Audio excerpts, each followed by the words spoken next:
जब इस नई संसद का उद्घाटन हुआ था, उस उद्घाटन के आसपास मोदी ने कहा था कि हम 1000 साल की व्यवस्था स्थापित करने का प्रयास करें। 1000 साल क्या है? 1000 साल की व्यवस्था वही जो 1947 से पहले थी, यानी हमें उसी स्थिति में पहुंचा दिया जाए जहां हजारों साल से हम गुलाम थे।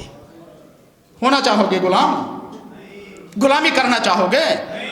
अगर नहीं करना चाहते हो तो अपना ऐशो आराम जो ले रहे हो उससे छोड़ो और मान्यवर साहब काशीराम को पढ़ो, उनके जीवन से सीखो, उन्होंने जो किया विशेष रूप से उसको सीखो, गांव गांव जाके लोगों को जगाओ। अगर हम सब ये करेंगे तो समाज जग पाएगा, समाज जगेगा तो संघर्ष होगा, और संघर्ष होगा तो इस भयानक आपदा जो सामने है, मुझे नहीं पता किसको दिखाई दे रही नहीं दे रही, पर मुझे बिल्कुल साफ दिखाई दे रही है, इससे हम बच पाएंगे। यही आज की सबसे बड़ी जरूरत है, इसी पे काम होना चाहिए। जो आपकी गर्दन काट देना चाहता है, जो आपको पूरी तरह से खत्म कर देना चाहता है, आप उससे मांग रहे हैं, क्या यह संभव है जो आप मांग रहे हैं? मैं पूरे विश्वास के साथ कहता हूं, आप मांगते रहिए, आपको कुछ नहीं मिलेगा, कुछ भी। बहुत ज्यादा अगर कुछ मिल गया तो किसी को जो है कोई पद मिल जाएगा, कहीं का चेयरमैन बना दिया जा सकता है, कहीं का वाइस चेयरमैन बना दिया जा सकता है, कहीं का गवर्नर। बहुत ज्यादा अगर हुआ तो इससे ज्यादा तो कुछ नहीं मिलेगा। मैं समझता हूं कि आज की जो परिस्थिति है, उस परिस्थिति को समझकर हमें लड़ाई जिस प्लेटफॉर्म पर जिस तरह से लड़नी चाहिए वो बहुत जरूरी है। आप जिसकी मांग कर रहे हो, वो जिसके माध्यम से ये सब कुछ मिल पा रहा है, उसी को खत्म कर देना चाहते हैं, संविधान को खत्म करना चाह रहे हैं। बहुत से साथियों ने कहा भी संविधान को खत्म करना चाह रहे हैं, और जब संविधान ही खत्म हो जाएगा तो आप तो मांग करने के काबिल भी नहीं रहेंगे। और वो संविधान को खत्म करने के लिए लगातार काम कर रहे हैं, और हम अभी तक ये भी नहीं समझ पा रहे कि हमारी लड़ाई क्या है, इस लड़ाई को लड़ें कैसे। अभी एसआईआर का जिक्र हुआ, एसआईआर के विषय में कहा कि बिहार के लिए एसआईआर की गई, और अब तो 12 राज्यों में चल रही है बिहार के बाद। सर, एसआईआर बिहार के लिए नहीं है, एसआईआर इस देश के संविधान को खत्म करने के लिए है। अपने मन से डर निकाल के सड़क पर उतरना है हमें, तभी बचेंगे। एसआईआर के माध्यम से क्या कर रहे हैं सर? बिहार से हमारे सामने उदाहरण आया कि एसआईआर के माध्यम से वो जो वोट उनके विरोध में है, उन वोटों को काट रहे हैं। कौन है विरोध में? हम लोग ही तो विरोध में हैं।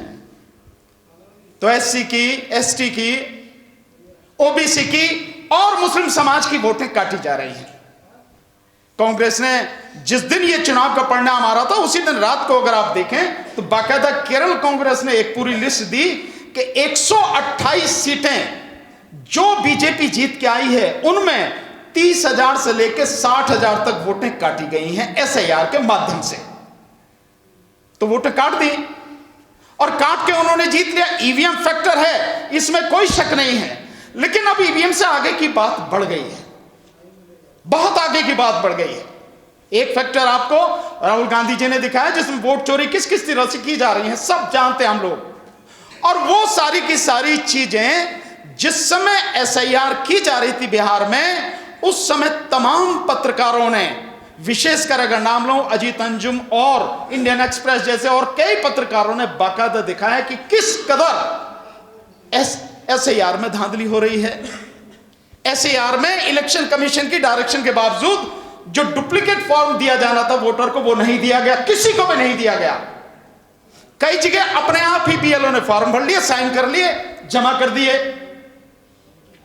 कई जगह एक एक पते पर हजार वोटें हैं, 750-500 वोटें, एक ही कमरा इतनी वोटें हैं, मकान नंबर 0 है। सारी गड़बड़ियां सब कुछ सबके सामने थी, और ये सारी सब कुछ अदालत के सामने भी उसी दौरान आई। सुप्रीम कोर्ट में थी ना, सुप्रीम कोर्ट में करीब 14-15 पिटीशन जैसे ही एसआईआर शुरू हुई, सारी जो है उसमें पड़ी, एडीआर वगैरह भी सब लोग शामिल थे, सबसे पहले उन्होंने डाली। और अब तो तमिलनाडु से भी डाल दी गई है, तमिलनाडु से 44 पिटीशन डाली गई हैं जब ये 12 राज्यों में शुरू हुआ, जिसमें तमिलनाडु भी है। हुआ क्या है? सुप्रीम कोर्ट ने अपने आप एसआईआर को वैलिड साबित कर दिया। जो बेईमानी से, धांधली से बनाई जा रही है एसआईआर, सुप्रीम कोर्ट ने उस पर मोहर लगा दी। डेट देते देते देते देते उसकी जो ड्राफ्ट लिस्ट थी वो भी आ गई, फाइनल लिस्ट थी वो भी आ गई। उसके बाद में चुनाव की घोषणा हो गई, चुनाव भी हो गया और पिटीशन पेंडिंग है। आ रहा है समझ में आपको? तो ये सब कुछ हुआ और अब ये सब कुछ किया जा रहा है 12 राज्यों में, जिसमें 4 की जगह 11 तारीख बढ़ा दी। इसके बाद बाकी राज्यों में किया जाएगा। ये क्यों किया जा रहा है? इसलिए कि जो विरोधी हैं उनकी मैक्सिमम वोट काट के नई वोटर लिस्ट अपने हिसाब से बना लो, ताकि इस देश के संविधान को खत्म किया जा सके। कैसे खत्म करें? आपने बीजेपी के नेताओं से एक बात सुनी होगी, हम तो संविधान खत्म करने आए हैं। यही कहा ना। कर्नाटक के एक एमपी हेगड़े जन कौन है, ऐसी कई लोगों ने कहा कि संविधान खत्म करना है। और इसके साथ साथ आपने यह भी सुना होगा 2024 के चुनाव से पहले अब की बार 400 पार। ये 400 पार का नारा क्यों है? ये 400 पार का नारा जो है, इसे समझना जरूरी है। सर, हमारे संसद में, लोकसभा और राज्यसभा में, लोकसभा में 543 सीटें हैं। उन 543 सीटों में अगर संविधान में संशोधन करना है तो कम से कम 362 सीटें बीजेपी के पास होनी चाहिए, कम से कम। कैसे होनी चाहिए मैं आपको बताता हूं। संविधान के अनुच्छेद 368 में संविधान में संशोधन कैसे होता है इसकी व्यवस्था दी गई है। अनुच्छेद 368 का उप अनुच्छेद 2 जो है, उसमें 2 तरह की व्यवस्था है कि संविधान में 2 तरह से संशोधन हो सकता है। एक, जो भी संशोधन बिल आएगा वो किसी भी सदन में आ सकता है और उस सदन के जितनी टोटल संख्या है उसका आधे से अधिक, और जितने लोग मतदान में भाग ले रहे हैं और जितने लोग वहां पर उपस्थित हैं उनका 2/3 बहुमत होना चाहिए। अब अगर आप राज्यसभा, लोकसभा को कैलकुलेट करते हैं तो लोकसभा के 543 में से कितने बैठते हैं? 2/3, 362। आधे कितने बैठते हैं? 272। 272 का अगर आप 2/3 कर लें तो वो आधा कर लें तो कितना हुआ? 136। यानी 272 और 136 को जब मिलाएंगे तो कम से कम कोई भी विधेयक संसद में, लोकसभा में तभी पेश हो सकता है जब टोटल सदस्य उस दिन 408 होने चाहिए। उन 408 में से 272 होंगे तो पास होगा, नहीं तो पास नहीं होगा। और सारे अगर होते हैं तो 362 सीटें बीजेपी को चाहिए। इसलिए 400 पार का नारा है लोकसभा में, ताकि वो संविधान को खत्म कर सकें। लेकिन केवल इतनी बात नहीं है कि इतना चाहिए, उसमें और एक बहुत बड़ा जो झोल है, एक बहुत बड़ी जो बात है वो ये है कि इसके अलावा आधे राज्यों का, कम से कम आधे राज्यों का समर्थन चाहिए, वो भी वहां की विधानसभाओं द्वारा पारित प्रस्ताव के बाद। पर वो किस पे चाहिए, इसको समझने की जरूरत है। असली सारी चीजें यही है। वो है जो अनुच्छेद 54 यानी आर्टिकल 54 क्या है? राष्ट्रपति का चुनाव। आर्टिकल 55 क्या है? राष्ट्रपति के चुनाव की प्रक्रिया। आर्टिकल 73 क्या है? संघ की कार्यकारी शक्तियों का विस्तार। आर्टिकल 162 क्या है? राज्य की कार्यकारी शक्तियों का विस्तार। इसके अलावा आर्टिकल 241 क्या है? संघ राज्य क्षेत्रों की हाई कोर्ट। इसके अलावा आर्टिकल 279A क्या है? जीएसटी। इसके अलावा कॉन्स्टिट्यूशन का पार्ट 5 और उसका चैप्टर 4 क्या है? देश की सर्वोच्च न्यायपालिका supreme court.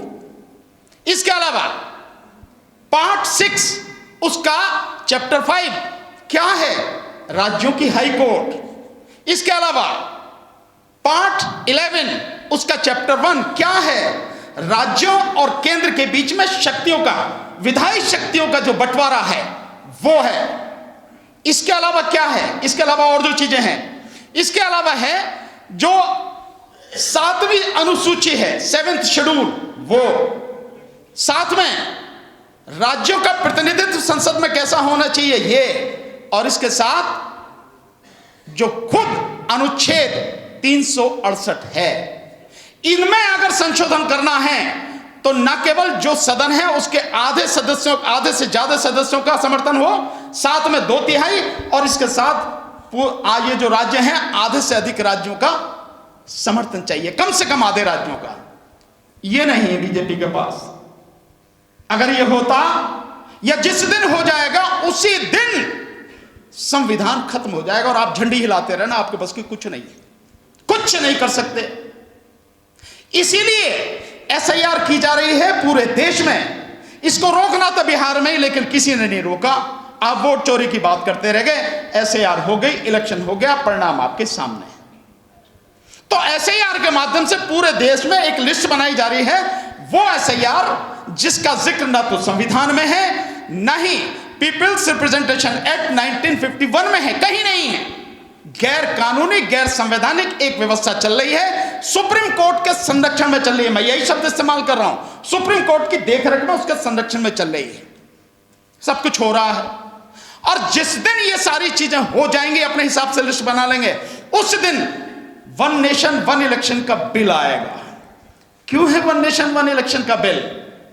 One nation one election का बिल इसलिए है कि जब बेईमानी करनी है तो एक ही बार कर लो ना, एक ही बार करके इस देश में जो चाहिए संविधान को खत्म करने के लिए वो हासिल कर लो आप। इसलिए लोकसभा के साथ में सभी राज्यों की विधानसभाओं के चुनाव कराए जाएं, और उसके बाद में आधे से अधिक राज्यों पर बीजेपी का कब्जा हो जाए, और साथ में लोकसभा में 400 पार सीटें हो जाएं, और उसके आते ही शपथ लेते ही आप अगले हफ्ते में देखना कि इस देश के संविधान को खत्म किया जाएगा, जुडिशियल सिस्टम को खत्म किया जाएगा, विधायी शक्तियां जो आपस में उसको खत्म किया जाएगा, केंद्र की शक्तियां बढ़ाई जाएंगी। सब कुछ बीजेपी जैसा चाहती है वैसा कर लेगी।